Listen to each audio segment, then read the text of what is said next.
So before COVID, we were on track to double between 2019 and those first 3 months of 2020. We really had hit our stride. And at the time, all of our business, we barely did anything online. Everything was women getting together in community to shop, hear about the stories, like that. And obviously that all stopped in March and March of 2020. And it was sometime, I think July 2022. So however many years that 2 something years later. And I just had this moment that I remember I was standing outside of our office and I just said to my business partner, enough, enough.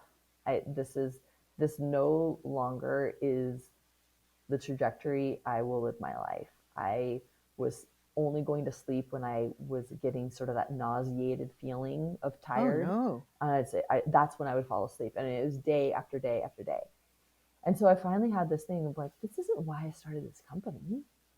Hmm. I started this for fair trade, for healthy working That conditions. includes me. Yeah. That includes me. Yeah. Yeah. We have 7 family values. They're on our website. I'm not sure if you saw them, but there are these guideposts for how we live our lives and how we guide and run the company. And during COVID, we really leaned into them. But one of them that we did not, it's called honor yourself. So honor yourself to Hmm. honor the world. Hmm. Another way of saying have your cup be full. And we just really realized that that was something we were talking to women about and that we weren't doing.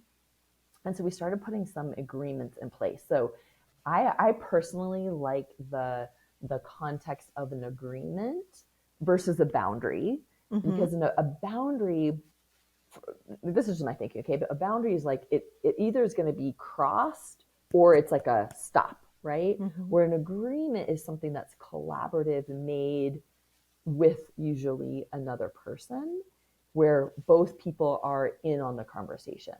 And then if the agreement is broken, well, then there's something to look at and something to have a conversation around. Where if a boundary is broken, it's sort of like one person's upset, right? Right. So we started creating these agreements with what specifically with my husband. I started making these agreements. I will be in bed by 10. I am not staying up late. And then when from time to time, if we have a big conference or something, I let him know, hey, this is a night I am staying up until midnight. Now, he personally doesn't mind. He's there. He's the best husband on the planet. He supports me endlessly, but it's mostly like me speaking my agreement out loud to another person so I can hear it and honor it for And myself. also, he can help keep you accountable. Exactly. Yeah. Yeah. Yeah. So sleep is one place for me that I can tell when I that's the first place that I will like break an agreement to myself, staying up too late. Yeah.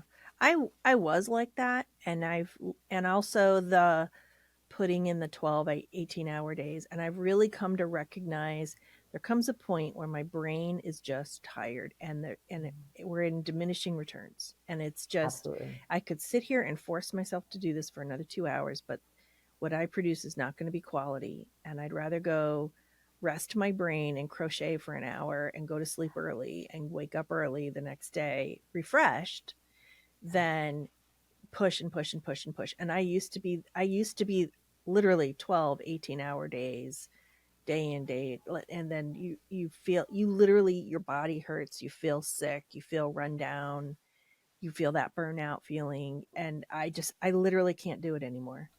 Yeah. Yeah, I Yeah. get irritable with my kids.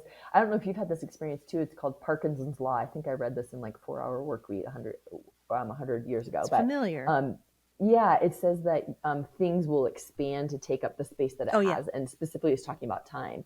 And I Hmm. would notice that too. If I had Hmm. an hour until something was due, I would get Hmm. it done. Oh, but if I had, I could get to it tonight, then it would take me an hour today and then 2 hours at night, and I would just give myself more time, burning myself out. Hmm. Where if I just make it shorter, like I used to pick up my daughter at 3:30, and now it's 5. Well, I'm not really producing that much more in that hour and a half, but I'm sure just sitting at my desk working and taking up that time. So that's something I try to do too, is without stressing myself out, give myself short deadlines where I Hmm. can't move something, but I have to get it done.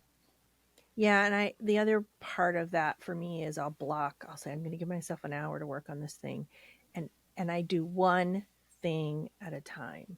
I think that multitasking myth, we've all broken it. We all know it's BS. My brain just can't do it. And if you're going to do something well, just focus on the one thing. That's a hard no.